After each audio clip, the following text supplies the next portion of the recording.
এই শোনো না গো, আমাদের পুতুল ডায়েরি চ্যানেলটি সাবস্ক্রাইব করে পাশে থাকা বেল আইকনটি বাজিয়ে দিও প্লিজ। আর গল্পটি ভালো লাগলে অবশ্যই লাইক কমেন্ট করে শেয়ার করে দিও। ছোঁয়া তুহিনের দিকে তাকিয়ে একটু হাসার চেষ্টা করলো, মহুয়ার দিকে তাকিয়ে বলল, আমাদের এখন যাওয়া দরকার। ছেলেটার নজর এবার গেল ছোঁয়ার পেছনে দাঁড়ানো মেয়েটার দিকে। মহুয়া স্বাভাবিকভাবে হেসে মাথা দোলালো। হঠাৎ তুহিনের চোখে মুখের রং পাল্টে গেল। এক ঝাঁক ভয় হেসে ভিড় করল, ভয়ে কপালে বিন্দু বিন্দু ঘাম জমে গেল। হাত কাঁপছে, সাথে হৃদয়ও। চোখের রঙিন চশমাটা ভালো করে চোখে দিয়ে চোরের মতো এদিক ওদিক তাকালো। মহুয়ার দিক তাকিয়ে দেখলো বাঁকা হেসে তাকিয়ে আছে। সে কি চোখে বেশি দেখছে? ভালো করে তাকালো না, সে ভুল দেখছে না। ওর সামনে মহুয়া দাঁড়িয়ে আছে। মহুয়ার এই হাসি সবার কাছে স্বাভাবিক হলেও তুহিন ওরফে পলাশ ঠিক বুঝে গেল এই হাসির পেছনে কতটা ভয়ঙ্কর হাসি লুকিয়ে আছে। মহুয়া ছোঁয়ার হাত ধরে কলেজ থেকে বেরিয়ে আসলো। আসার সময় একবার পেছন ফিরে দেখে নিল তুহিনের ভয়ার্ত মুখটা। মহুয়া খুব ভালো করেই বুঝতে পারছে সামনে যা হবে একদম ভালো কিছু হবে না। এতদিনের লুকোচুরি খেলা হয়তো আজ এই মুহূর্তে থেকে শেষ। আজ থেকে বাড়ির বাহিরের প্রতিটা পা সাবধানে ফেলতে হবে। আজ আবার বুকের ভেতর ভীষণ ব্যথা করছে। মস্তিষ্কে প্রতিশোধে নেশা চড়ে বসল। সে নিজ হাতে শাস্তি দিবে এই মানুষটাকে। মহুয়া আর ছোঁয়া একটা রেস্টুরেন্টে আসলো। রেস্টুরেন্টে ঢোকার আগে নির্জনের সাথে দেখা হলো। এখানে কি? এখানে কি করতে আসে মানুষ? এখানে মানুষ খাবার খেতে আসে, কিন্তু তুই তো আমার জানা মতে মানুষ না। ছোঁয়া আর আগে দাঁতের দাঁত চেপে বলে উঠল, তাহলে আমি কি এলিয়েন? না, পেতনি। ছোঁয়া আশেপাশে তাকিয়ে রাস্তার পাশ থেকে ইটের টুকরো হাতে নিতে নির্জন বলে উঠল, আরে পাগলকে পাগল বললে রেগে যায়, পেতনিকে পেতনি বললে পেতনিও রেগে যায়, কিন্তু তুই কেন রেগে যাচ্ছিস? মহুয়া বলে উঠল। ছোঁয়া শান্ত হও, চুপ করো, এটা রেস্টুরেন্ট। ছোঁয়া ইটের টুকরো নির্জনের পায়ে ছুঁড়ে রেস্টুরেন্টে ঢুকে গেল। নির্জন ব্যথা পেয়ে মহুয়ার দিকে ইনোসেন্ট মুভ করে বলে উঠল, ভাবি সরি, আপু আপনাকে সুন্দর লাগছে, এভাবে হাসবেন সব সময়। মহুয়ার সাথে সাথে হাসি বন্ধ করে দিল। চলুন, আমিও রেস্টুরেন্টে এসেছিলাম। মহুয়া এই ছেলের ব্যবহারে মাঝে মাঝে অবাক হয়। সবসময় প্রথম ভাবি বলবে, তারপর আপু, কিন্তু দেখা যাবে বয়সে মহুয়া নির্জনের থেকে অনেক ছোট। মহুয়া নির্জন ছোঁয়া বসে আছে। ছোঁয়া একটু পরপর রাগি চোখে নির্জনের দিকে তাকাচ্ছে। নির্জন মুচকি মুচকি হাসছে।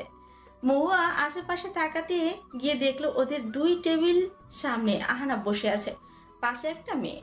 মেয়েটা দেখতে ভীষণ সুন্দরী, মুখে ভারী সাজ, ঠোঁটে কড়া লাল লিপস্টিক। মহুয়া পিপির করে বলে উঠল, ডাক্তার রেস্টুরেন্টে বসে রোগীর চিকিৎসা করছে, তাহলে হসপিটাল কিসের জন্য? ও, সব চিকিৎসার মেডিসিন তো আর হসপিটালে থাকে না। ওর পাশেই ছোঁয়া ছিল। ছোঁয়া ফ্রুকুচকে মহুয়ার দিকে তাকিয়ে সামনে তাকালো। আহানাবকে দেখে খুশি হয়ে উঠে দাঁড়ালো। নির্জনও আহানাবকে দেখলো। ছোঁয়ার খুশি আর বেশি সময় রইল না, মুখটা ফাটা বেরোনোর মতো চুপসে গেল। ছোঁয়া নির্জনের জায়গায় বসে বলে উঠল, এই মেয়েকে? হয়তো ওনার গার্লফ্রেন্ড। ভাইয়ার তো গার্লফ্রেন্ড নেই, ভাইয়া বলেছে। নেই বলেছে, হতে কতক্ষণ? ছোঁয়া মুখ কালো করে নির্জনের দিকে তাকালো। নির্জন আয়েশ করে মুখে খাবার দিয়ে বলে উঠল, আজকের খাবারগুলো অন্য দিনের থেকে তিতো। সবাই গার্লফ্রেন্ড নিয়ে এসেছে, আমি সিঙ্গেল বলি হয়তো। প্রতিদিন একটা করে মেয়ে নিয়ে আসিস, আজ তো অন্যরকম লাগবেই। মেয়েটা ভাইয়ার অ্যাসিস্ট্যান্ট। তুই চিনিস? সাথে ভাইয়ার আর ওর মধ্যে কিছু চলছে। তুই শিওর কিভাবে? ওদের মুখের হাসি দেখে। ছোঁয়া চুপচাপ তাকিয়ে রইল আহানাফ আর মেয়েটার দিকে। রাগ হলো ভীষণ মেয়েটার উপর। ইচ্ছে করছে গিয়ে ধাক্কা দিয়ে আহানাফের থেকে 10 হাত দূরে ফেলতে, কিন্তু সাহস তো থাকতে হবে। মহুয়া আহানাফের দিকে তাকাতেই আহানাফ ওর দিকে তাকালো। হাত দিয়ে মুখ ঢেকে নিল মহুয়া। তাও কিছু লাভ হলো না, আহানাফ দেখেই ফেললো ওদের। বাড়িতে আসার পর ছোঁয়া একদম চুপচাপ হয়ে আছে। মন খারাপ? তাহলে বেলকনিতে গিয়ে অন্ধকার আকাশের ওই বহু দূরের চাঁদের কাছে মনে জমা থাকা কষ্ট, মন খারাপ খুলে বলো, মন হালকা হয়ে যাবে। আমার ফ্রেন্ডদের বললে, আম্মুকে বললে বলতো আমার কাছে বলো কি হয়েছে, মন হালকা হবে। আর তুমি বলছো চাঁদের সাথে বলতে? মহুয়া হাসল। মানুষের কাছে কষ্টগুলো শেয়ার করার থেকে চাঁদের সাথে শেয়ার করা ঢের ভালো। করে দেখো, আমায় আর কিছু বলতে হবে না। ছোঁয়া তাই করলো, এক ছুটে বেলকনিতে চলে গেল। মহুয়া নিচে এসে রান্নাঘরের সামনে দাঁড়ালো। আমিনা বেগম রান্নায় ব্যস্ত। মহুয়ার দিকে একবার তাকিয়ে বলে উঠল, মহুয়া, আমার একটা কাজ করে দিবি? জি আন্টি, বলুন।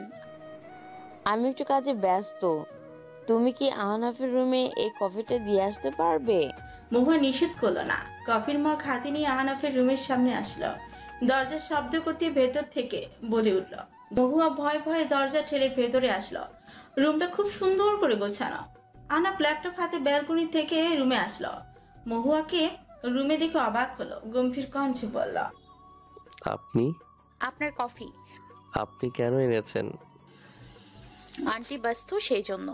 আহনাফ বিছানায় ল্যাপটপ রেখে নিজেও বসলো। এটা কোথায় রাখবো? আমার হাতে দেন। মহুয়া হাতে দিয়ে বেরিয়ে আসতে নিলে আহনাফ বলে উঠল।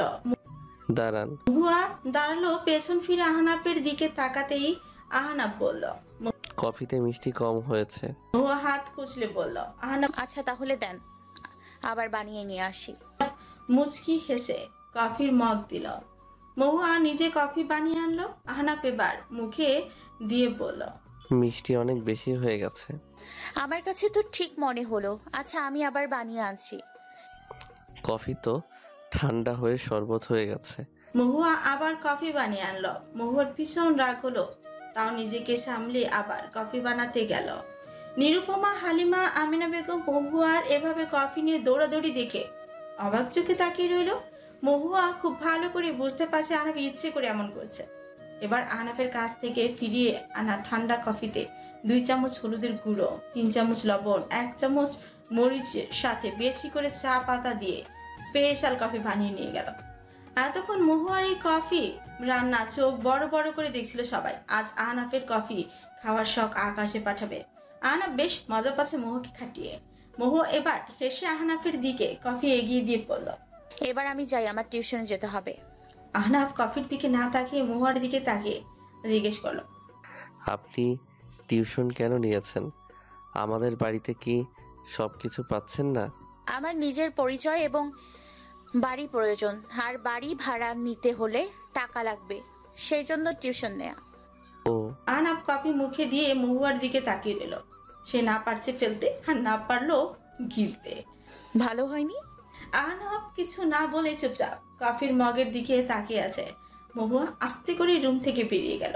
বাইরে এসে হাসতে শুরু করলো। বেচারার মুখটা দেখার মতো ছিল। মহুয়া টিউশনি থেকে ফিরতে ফিরতে বাইরে অন্ধকার হয়ে গেল। আশেপাশে তাকিয়ে হাঁটতে শুরু করলো। কিছু দূর এসেই মহুয়ার পা আপনা আপনি থেমে গেল। ওর সামনে তুহিন দাঁড়িয়ে আছে। মহুয়া সতর্ক চোখে আশেপাশে তাকালো, বোঝার চেষ্টা করলো কতজন আছে এখানে। তুহিন মহুয়ার সামনে এসে কাতর কণ্ঠে বলে উঠল, মহুয়া। মহুয়া অগ্নি দৃষ্টিতে তাকিয়ে আছে। মনে হচ্ছে চোখ দিয়ে এই ছেলেকে খুন করবে। তুমি রেগে আছো? আমি তোমাকে ওখানে রেখে আসতে চাইনি। আমি সত্যি তোমাকে ভালোবেসে বিয়ে করার জন্য নিয়ে গিয়েছিলাম, কিন্তু ওরা আমাকে আটকে ফেলে। আমি গিয়েছিলাম টাকা চাইতে, কিন্তু আমি গিয়েছিলাম টাকা চাইতে। তুমি তো জানো আমার কাছে টাকা ছিল না। আমি তোমাকে খুঁজতে কতবার সেখানে গিয়েছি, তোমাকে পাইনি। আমি তোমাকে অনেক খুঁজেছি মহুয়া। আমার ভালোবাসা সত্যি ছিল, তাই তো তোমাকে আবার ফিরে পেলাম। মহুয়া নিজের রাগ নিয়ন্ত্রণ করতে চেয়েও পারল না। তুহিনের কলার চেপে ধরে ঠাস ঠাস করে গালে থাপ্পড় মারতে শুরু করলো। মহুয়া স্টপ। মহুয়া, কি করছো? তোকে এখন জীবিত রেখেছি আলহামদুলিল্লাহ বল। তোর ভালোবাসা না মৃত্যু তোকে আমার সামনে টেনে হিঁচড়ে নিয়ে এসছে। তুই আমাকে টাকার বিনিময়ে বিক্রি করেছিস, আর এখন বোঝাতে এসছিস আমাকে বাচ্চা মনে হয়? তোর নিখুঁত অভিনয়ে আমি বুঝতে পারিনি। ভালোবেসে বিশ্বাস করে বাড়ি ছাড়লাম তোর হাত ধরে, আর তুই আমার জায়গায় করে দিলি পতিতা বললিতে। বলেই ব্যাগ থেকে কলম হাতে নিয়ে তুহিন কিছু বুঝে ওঠার আগেই ওর বুকের বাম পাশে কলমটা একদম ঠুকিয়ে দিল সবটা। তুহিন বুকে হাত দিয়ে রেগে মহুয়ার চুল ধরতে গেলেই মহুয়া কাড়াতে মার দিয়ে নিচে ফেলে দিল। রাস্তার পাশ থেকে বড় একটা ইট এনে শরীরে শক্তি দিয়ে তুহিনের মাথায় আঘাত করল। মাথা ফেটে রক্ত পড়ছে। মহুয়া ফিস ফিস করে বলে উঠল, তুই এত জলদি মরবি না, তোকে আমি এত কম শাস্তি দিয়ে মুক্তি দিব না। আমার মতো হাজারটা মেয়ের জীবন নষ্ট করেছিস, আমি তো ভাগ্যের জোরে বেঁচে গেছি। কিন্তু বাকি মেয়েগুলো তোদের মতো নরপশুদের প্রেমে ফেসে নিজের সব হারিয়েছে। তোর মৃত্যু এতটা ভয়ঙ্কর হবে যে এমন বিশ্বাসঘাতকতা করার আগে প্রতিটা পুরুষের বুক কেঁপে উঠবে। এর আগে 4টা খুন করেছি, তুই আমার শেষ খুন।